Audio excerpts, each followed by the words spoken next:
মধ্যে সমস্ত তত্ত্ব, সমস্ত ফ্যাক্টস মানুষের মেমোরির ভিতরে ঢুকাবার পরেও আরো লক্ষ লক্ষ জায়গা বাকি থেকে যাবে, শূন্য থেকে যাবে, যা পূরণ হওয়ার নয়। এত বিশাল মেমোরি আল্লাহ পাক তার মানুষের মাথার মধ্যে তৈরি করে দিয়েছেন। সুবহানাল্লাহ বিহামদি। দেখুন অবস্থাটা কি।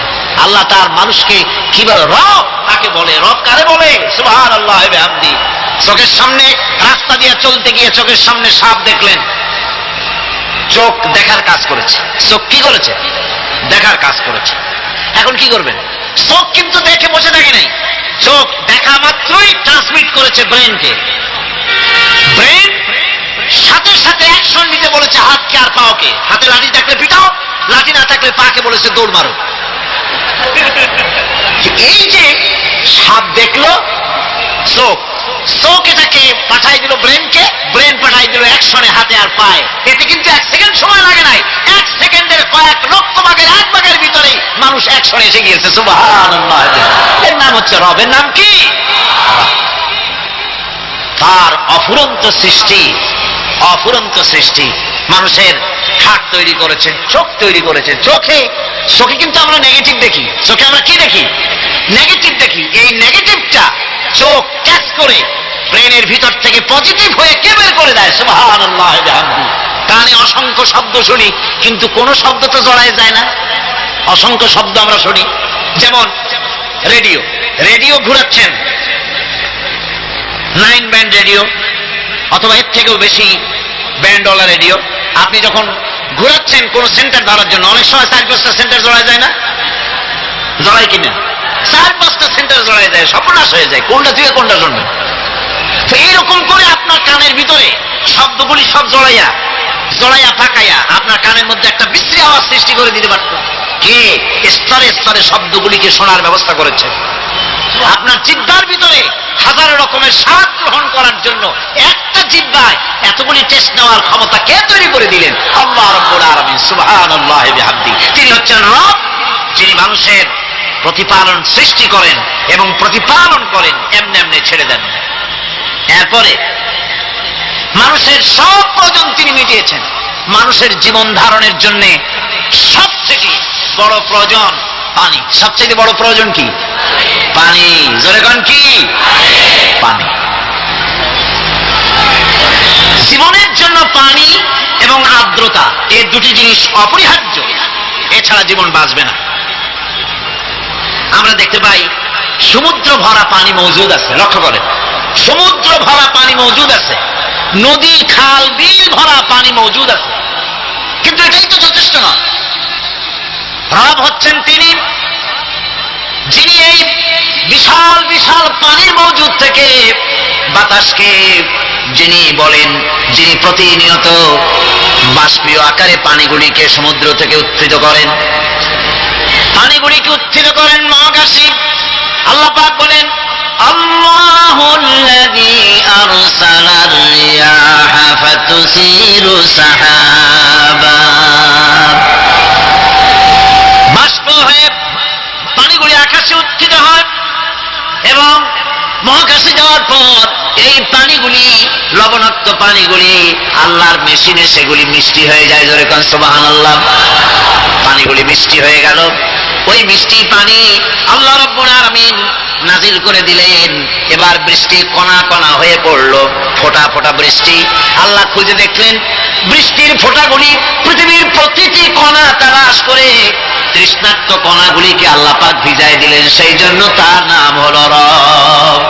তিনি হচ্ছেন রব, প্রয়োজন মিটান। পানি সবচেয়ে প্রয়োজন বেশি, সেই পানি আল্লাহ পাক এভাবে সরবরাহ করলেন।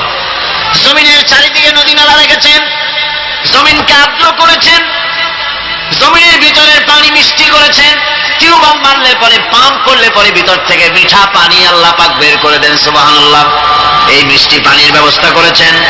এরপরে তিনি ওই আল্লাহ পাক মিষ্টি পানির ব্যবস্থা করে বৃষ্টির মাধ্যমে পৃথিবীতে ফসল উৎপাদনের ব্যবস্থা করে দিলেন।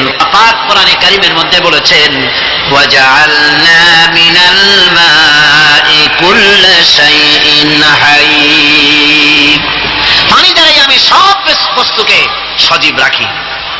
বৈশিষ্ট্যের দিক থেকে পানির রয়েছে অনেক গুণ, আশ্চর্য গুণ। পৃথিবীর ৭৫% হচ্ছে পানি। আকাশ থেকে অর্থাৎ চাঁদ থেকে যখন চাঁদে ভ্রমণকারীরা যখন ছবি তুলেছে, তো সেই ছবিতে ব্লু রং এসেছে বেশি, সবুজ এসেছে কম। সবুজ হলো গাছপালা, আর ব্লু হচ্ছে পানি। সমুদ্রের পানির রং হচ্ছে নীল। মানুষের শরীরের ভিতরে ৬০% পানি, গাছের মধ্যে রয়েছে পানি। পানি ছাড়া পৃথিবীর বাঁচার কোনো পথ নাই। আবার দেখেন, প্রচন্ড শীতের কারণে, ঠান্ডার কারণে যেসব এলাকায় তাপমাত্রা হিমাঙ্কের নিচে এসে যায়, সেই সব দেশে সমুদ্রের পানি আর দরিয়ার পানিগুলি বরফ হয়ে যায়। এই বরফ যখন হতে থাকে, তখন পানি তার নিজের তাপকে নিচের দিকে ছুটতে থাকে। উপরের তাপ বরফ হয়ে যায় ঠান্ডা, আর নিচে তাপ বিচ্ছুরিত করে দিয়ে পানির ভিতরে যত জলজ প্রাণী আছে আর উদ্ভিদ আছে, সবগুলিকে বাঁচায় রাখার ব্যবস্থা আল্লাহ রাব্বুল আলামিন এভাবে করে থাকে। এবার আল্লাহ রাব্বুল আলামিন বলছেন, এই পানি ছাড়া মানুষ বাঁচে না, প্রাণী বাঁচে না। পানি এমন এক জিনিস, এমন এক নিয়ামত আমি দান করলাম। আল্লাহ পাক বলেন, কুল আরাআইতুম ইন আসবাহা মাউকুম গাওরান ফামান ইয়াতিকুম বিমাইন মাইন। বলো দেখি, সবে শুকাইয়া যদি যায় এই জমিনের পানি, তাহলে হেথায় তটনির ধারা কে দিবে সবারে আনি। এই পৃথিবীর নদী নালা খাল বিল জমিনের আভ্যন্তরীণ দিকে পানিগুলি যদি আমি আল্লাহ রাব্বুল আলামিন শুকায় দেই, তাহলে আমি আল্লাহ ছাড়া এমন কে আছে যে নতুন করে আবার পানির আমদানি করে দিতে পারে? আছে কেউ? আজ পানির শূন্যতা আমাদের দেশে দেখা যাচ্ছে। পানি আস্তে আস্তে কমে যাচ্ছে, আস্তে আস্তে পানি শেষ হয়ে যাচ্ছে। কি কারণে শেষ হচ্ছে এবং কি হলে পানি পাওয়া যাবে পরে বলা যাবে ইনশাআল্লাহ। তো জীবন ধারণের জন্য যেমন পানির প্রয়োজন, জীবন ধারণের জন্য তেমন বাতাসেরও প্রয়োজন। পানি ছাড়া তো কিছু সময় চলতে পারে, পানি এবং খাদ্য ছাড়া কিছু সময় চলতে পারে, কিন্তু বাতাস ছাড়া তো এক মুহূর্ত চলে না, ঠিক কিনা? বুঝেন কিনা কথা? বাতাস ছাড়া এক মুহূর্ত চলতে পারে না। অথচ আল্লাহ রাব্বুল আলামিন এই বাতাস দিয়ে গোটা আকাশকে, শূন্য জায়গাগুলি বাতাস দিয়ে ভরে রেখেছেন, যাতে করে কারো বাতাসের কোনো অসুবিধা না হয়, শ্বাস করতে কোনো কষ্ট না হয়। প্রাণী জগৎকে বাতাস দিয়ে বাঁচিয়ে রাখার জন্য আল্লাহ পাক মহাশূন্যকে এভাবে সব এলাকা বাতাস দিয়ে ভরে রেখেছেন। এই জন্য তার নাম হচ্ছে রব। এটাই হচ্ছে রুবুবিয়তের নমুনা। আমার ভাইয়েরা, আল্লাহ রাব্বুল আলামিন পানি দিলেন, বাতাস দিলেন, খাদ্যের ব্যবস্থা করে দিলেন। শস্য শ্যামল এলাকায় আল্লাহ পাক সব জায়গাগুলিতে শস্য শ্যামল হোক অথবা উষর ধূসর মরুভূমি হোক, সারা পৃথিবী জুড়ে আল্লাহ রাব্বুল আলামিন খাবারের দস্তরখান বিছায় রেখেছেন। ওয়ামা মিন দাব্বাতিন ফিল আরদি ইল্লা আলাল্লাহি রিজকুহা। এই পৃথিবীর বুকে এমন কোন বিচরণশীল জীব নাই যেই জীবের রিজকের দায়িত্ব আমি আল্লাহ আমার নিজ হাতে গ্রহণ করি নাই। জোরে বলেন সুবহানাল্লাহ। সব রিজেক আমি ছড়াই রেখেছি বিশ্ব জুড়ে সর্বত্র। আল্লাহ পাক বলছেন, ফালইয়ানজুরিল ইনসানু ইলা তাআমিহি আন্না সাবাবনাল মা'a সাব্বা সুম্মা শাকাকনাল আরদা শাক্কা ফাআমবাতনা ফিহা হাব্বা। আল্লাহ পাক বলছেন, মানুষের উচিত নিজ খাদ্যাদির দিকে লক্ষ্য করা, নিজের খাদ্যের দিকে লক্ষ্য করা। যেহেতু এই খাদ্য প্রতিদিন তার সামনে আসে, এদিকে তার লক্ষ্য করা উচিত। আমি কিভাবে, আমি প্রথমে জমিনের উপরে পানি বর্ষণ করি, পরে জমিনকে দীর্ণ বিদীর্ণ করি, এরপরে জমিনের ভিতরে উর্বরা শক্তি আমি দান করি। কি বলতেছেন কথা? আল্লাহ পাক বলছেন।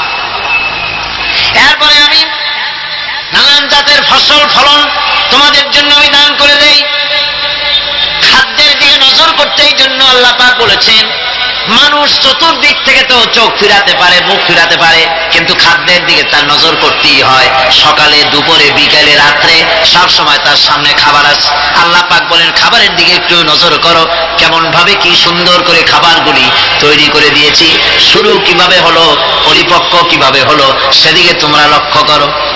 সে লক্ষ্য তো করা নাই, সমানে খায়, বিসমিল্লাহ বলেন, আলহামদুলিল্লাহ বলেন, পাইকারি দরে খাইতেই থাকে। আল্লাহ পাক বলছেন খাদ্যাদির দিকে লক্ষ্য করো। এই যে চাউল তোমরা খাচ্ছ, আটা খাচ্ছ, গম খাচ্ছ, মাছ খাচ্ছ, গোশ খাচ্ছ, তাম পৃথিবীর সমস্ত বিজ্ঞানীরা একত্রিত হয়ে একটা চাউল বানাইতে পারবে? যখন পারবে না, পারবে? পারবে? প্লাস্টিকের চাউল খাবে আর কলেরা হয়ে মরবে। পৃথিবীর সমস্ত বিজ্ঞানীরা একত্রিত হয়ে একটি চাউল বানাতে পারবে না, একটা ডিম বানাতে পারবে না। পারবে একটা ডিম বানাতে? পারবে না। বিজ্ঞানীদের প্রশংসা আমরা করি, হ্যাঁ করি, বিজ্ঞানীরা অনেক কিছু বিশ্বকে উপহার দিয়েছে, কিন্তু মূল রবের কাছে আমরা যাই না, তাকে চিনতেও পারি না, সেখানে যাই না। বিজ্ঞানীরা কি করেছে? আল্লাহর বানানো জিনিসগুলি তারা ডিজাইন করেছে। ডিজাইন করতে তো নিষেধ নাই, আর ডিজাইন করাই যায়, সৃষ্টি করতে পারে না। বিজ্ঞানীরা সৃষ্টি করে নাই, ডিজাইন করেছে। কিরকম? আল্লাহ পাক চাউল তৈরি করেছেন। চাউল তৈরি করেছে কে? বলেন না সবাই। এখন আপনারা সেই চাউল দিয়ে পিঠা বানান, পায়েস বানান, সেই চাউল দিয়ে বাবা পিঠা, আরো কি যেন খায় চট্টগ্রামে, রস দিয়ে, ওটা কি কয়? দই পিঠা নাকি, দোয়া পিঠা। সেইভাবে করে আপনি ডিজাইন তৈরি করছেন। আটা দিচ্ছে, আল্লাহ পাক আটা তৈরি করেছেন, গম দিয়েছেন, এই আটা দিয়ে গোলগোল্লা তৈরি হচ্ছে, এর দ্বারা রুটি তৈরি হচ্ছে, এর দ্বারা অসংখ্য রকমের সিমাই টিমাই ইত্যাদি দিয়ে, লাচ্ছা সিমাই, নানান রকমের সিমাই আপনি ডিজাইন করেন, অসুবিধা নাই। আল্লাহর তৈরি করা কাঠ দিয়ে ফার্নিচার তৈরি হচ্ছে, টেবিল হচ্ছে, চেয়ার হচ্ছে, গুষ্টি শুদ্ধ হচ্ছে। আল্লাহর তৈরি করা লোহা দিয়ে মাইক হচ্ছে, স্ট্যান্ড গান হচ্ছে, ব্রেন গান হচ্ছে, তারপরে প্লেন হচ্ছে। তাহলে আমি বলতে চাইলাম, বুঝাতে চাইলাম, সমস্ত জিনিস এর স্রষ্টা কে? বলেন কে? বিজ্ঞান শুধু এগুলিকে এক জায়গায় করে অ্যাসেম্বল করেছে, এগুলিকে এক জায়গায় করে এক একটা রূপ দিয়েছে। এখানে বিজ্ঞানের কৃতিত্ব আছে ঠিক, কিন্তু আপনারাই বলেন লোহা যদি আল্লাহ তৈরি না করতেন, মাইক তৈরি হতো, রাইফেল তৈরি হতো? আর রাইফেল যদি নাই হতো, তাহলে কারাগারের বন্দীগুলো মারতেন কি দিয়া? রাইফেল যদি না হতো, যুদ্ধ করতেন কি দিয়ে? ঠিক কিনা? যত মারামারি ইত্যাদি যা কিছু হচ্ছে, শুধু মারামারির জন্যই তো আল্লাহ লোহা মারান নাই। লোহার সবচেয়ে বড় প্রয়োজন হচ্ছে জমিন কর্ষণ করা, জমিন চাষ করা। এই জমিন চাষের জন্য লাঙ্গল দরকার, শাবল দরকার, খুন্তা দরকার, কোদাল দরকার।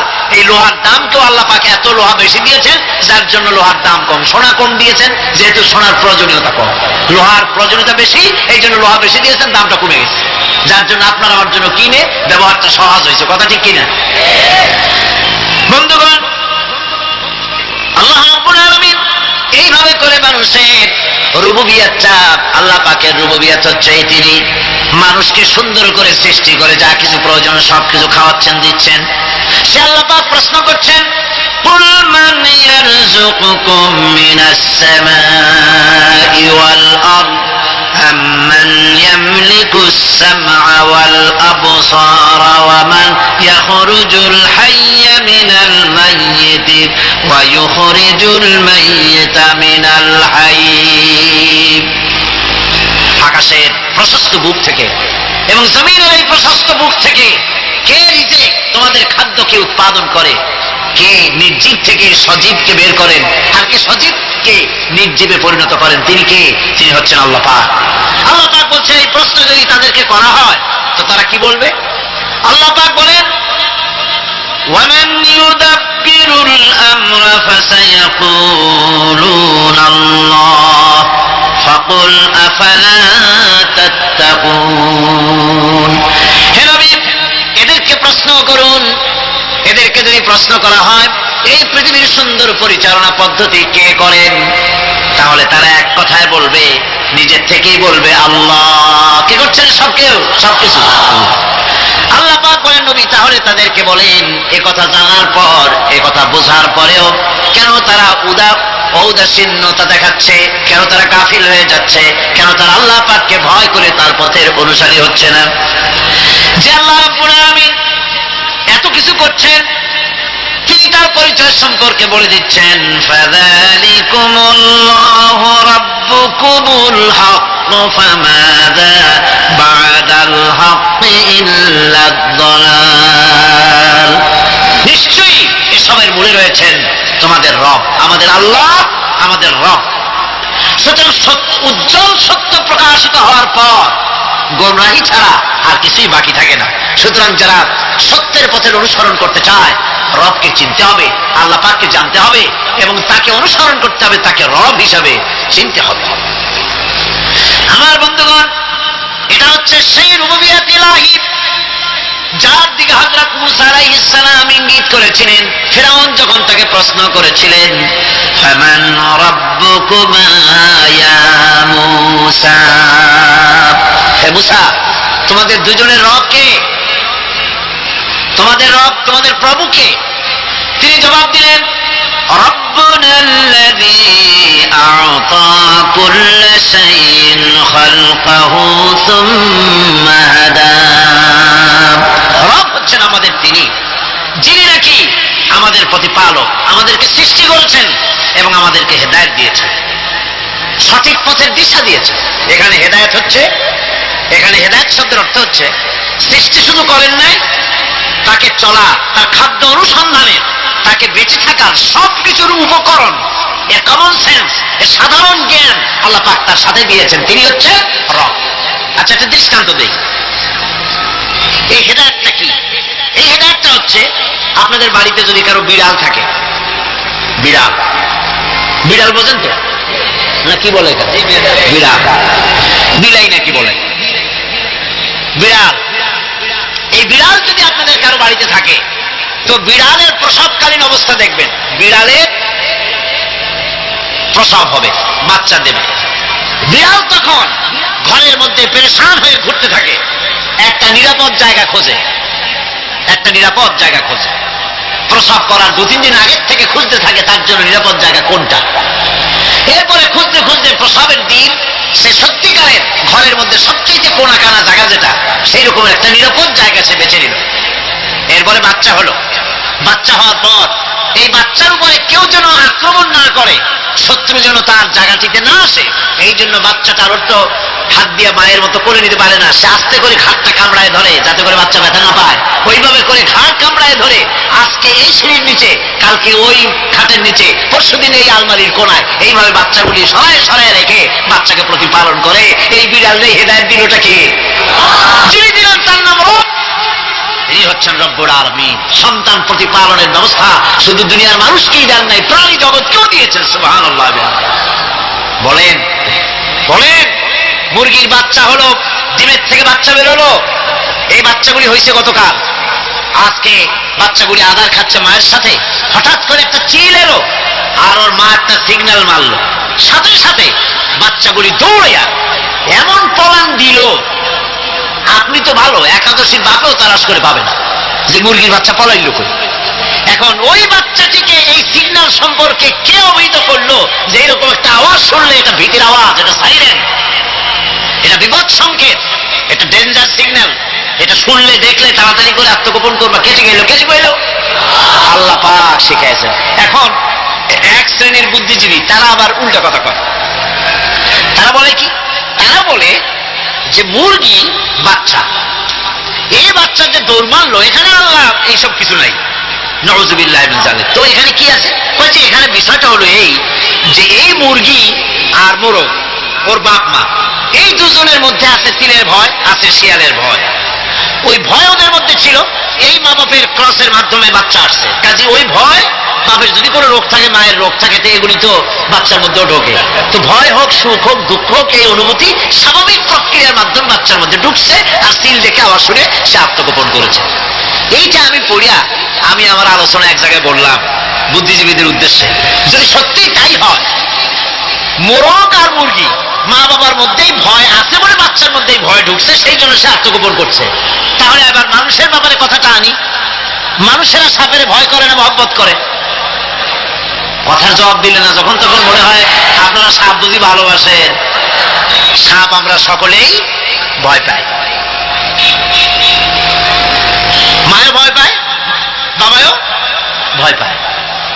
এই মায়ের গর্ভে সন্তান এসছে, সন্তানের বয়স 2 বছর 2.5 বছর। ঘরের মধ্যে কেউ ছিল না, ঘরের মধ্যে একটা সাপ আসছে, একটা সুন্দর সাপ, দেখতে সুন্দর, কিন্তু সে সাপে কামড়ালে মানুষ মরে যায়। ওই সাপটা মাথা উঁচু করে ফোনা ধরেছে। এই বাচ্চাটা কি সাপ দেখে দৌড় মারবে, না বাচ্চাটা ওই সাপটাকে ধরার জন্য সে এগিয়ে যাবে? কোনটা করবে? এগিয়ে যাবে। তাহলে মা বাবার ভয়, তাদের মা বাবার রক্তের মধ্যে, শিরার মধ্যে সব জায়গায় সাপের ভয়, তার মাধ্যমে বাচ্চা হিসেবে বাচ্চার মধ্যে সাপের মহব্বত হলো, কারণ ভয় হলো না কেন বাচ্চা অবস্থায়। সুবহানাল্লাহ।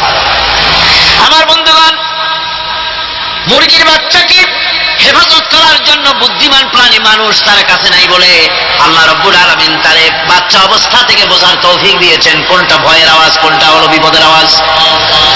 মানব সন্তানের প্রতিপালন করার জন্য তার মার বাবা আছে বলে ওই রকম করে পশুদের মতো আল্লাহ বানান নাই। তাকে হেফাজত করার জন্য মা বাপ আছে বলে এই দায়িত্ব আল্লাহ পাক মা বাপের উপরে ছেড়ে দিয়েছেন। মা বাপ তাকে হেফাজত করে। রুবুবিয়তের প্রতিপালন, হেদায়েতের এই প্রতিপালন আল্লাহ পাক মানুষকে এভাবে করে তাদেরকে হেদায়েত দিয়েছেন, তার পথের চলার দিশা দিয়েছেন। পিঁপড়ার খাদ্য সংগ্রহের ব্যাপারটা দেখেন। পিঁপড়ার আছে দারুণ ঘ্রাণ শক্তি। কোথায় খাবা? 5 তলায়। আপনি মিষ্টি খাচ্ছেন, রসগোল্লা থুয়ে দেন, তারপরে দেখেন কোন জায়গায় দিয়ে পিঁপড়া এসে জন্মের খাওয়া খায়, ঠিক কিনা? দেখেন তার কত তীব্র ঘ্রাণ শক্তি, সেখানে চলে যাচ্ছে। তাকে হেদায়েত দেওয়া হয়েছে, তাকে ঘ্রাণ শক্তি দেওয়া হয়েছে। চিল, শকুন, ঈগল কোথায় থাকে বুঝেন না? মহাশূন্যে 3 থেকে 3.5 মাইল উপরে শকুন, বাজ, ঈগল উঠতে থাকে। খাবে কি? ওখানে তো তার খাবার ছড়ানো নেই। আল্লাহ হচ্ছেন এমন রব, আমাদের স্রষ্টা হচ্ছেন এমন রব, যিনি ওই চিল, বাজ আর শকুন মহাশূন্যে যেগুলি উড়ে বেড়ায় ওদেরকে আল্লাহ পাক এমন তীব্র দৃষ্টি শক্তি দান করেছেন, 3 মাইল উপর থেকেও ছাগল মুরগি মরা দেখলে ওখান থেকে সে ঝাঁপায় পড়ে তাকে খেতে পারবে। তাকে দেওয়া হচ্ছে দৃষ্টি শক্তি।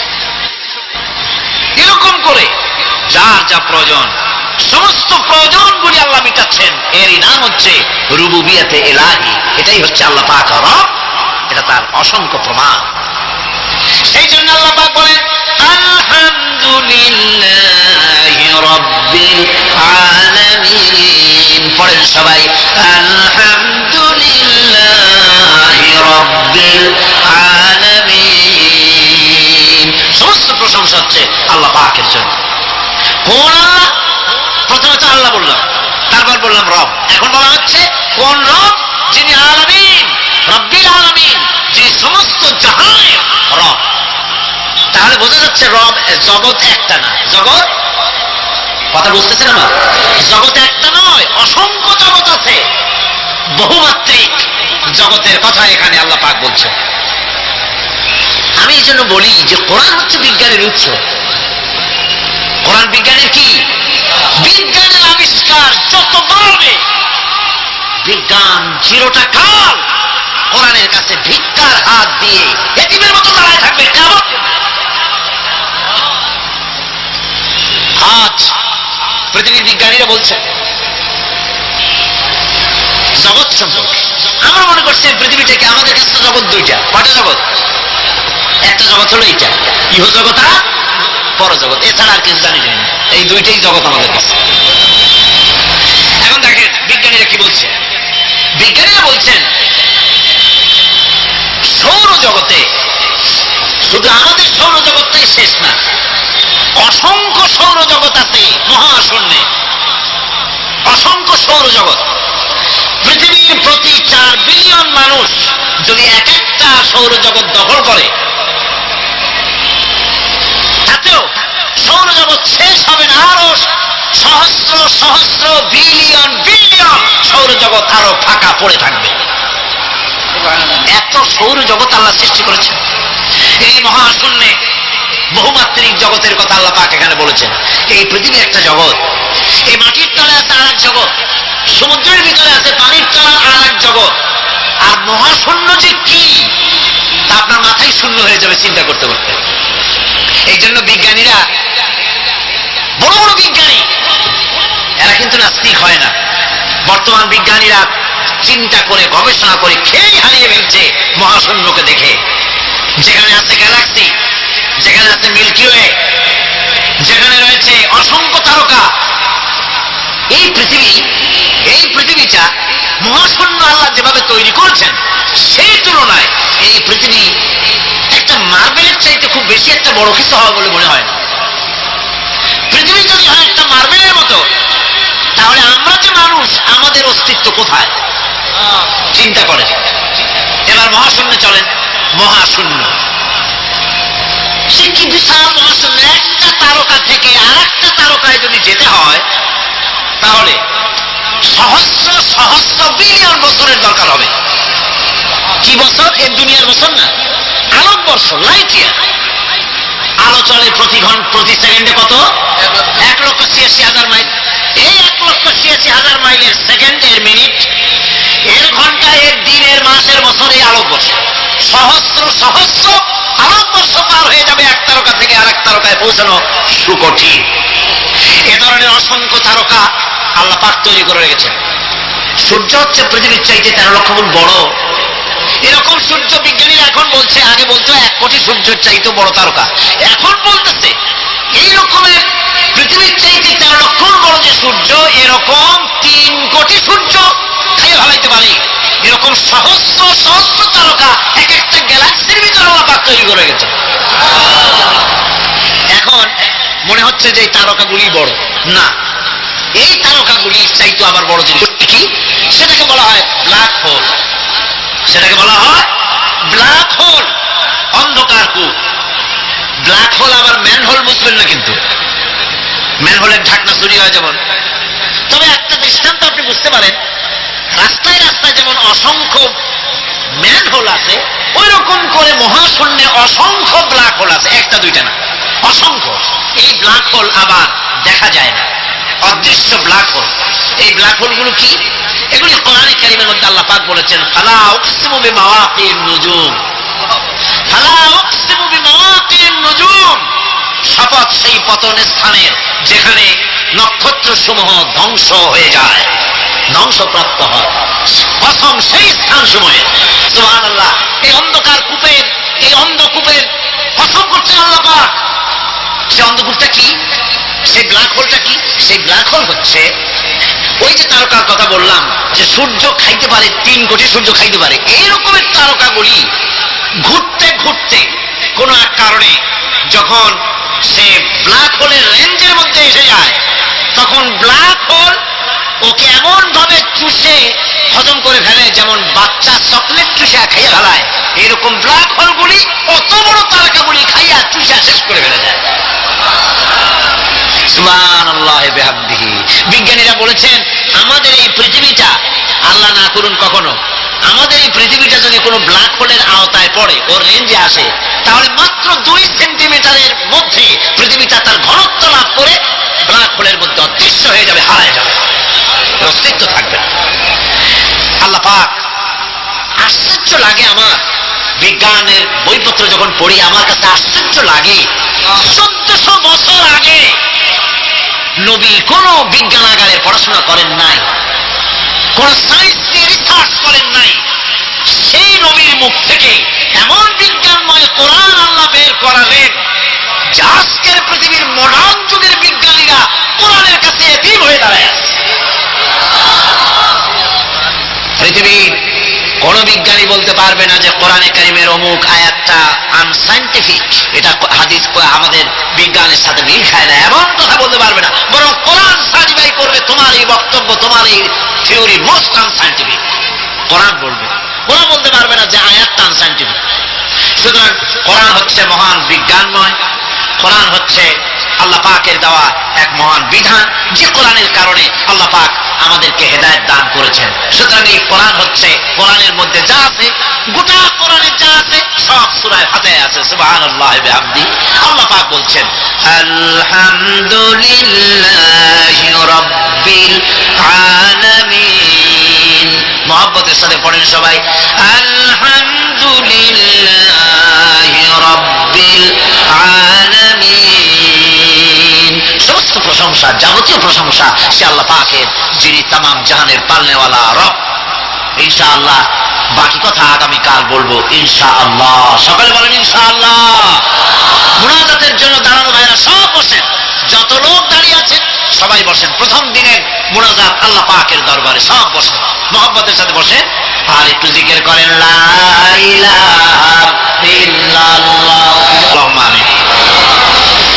ربنا ظلمنا أنفسنا وإن لم تغفر لنا وترحمنا لنكونن من الخاسرين ربنا لا تزغ قلوبنا بعد إذ هديتنا وهب لنا من لدنك رحمة إنك أنت الوهاب।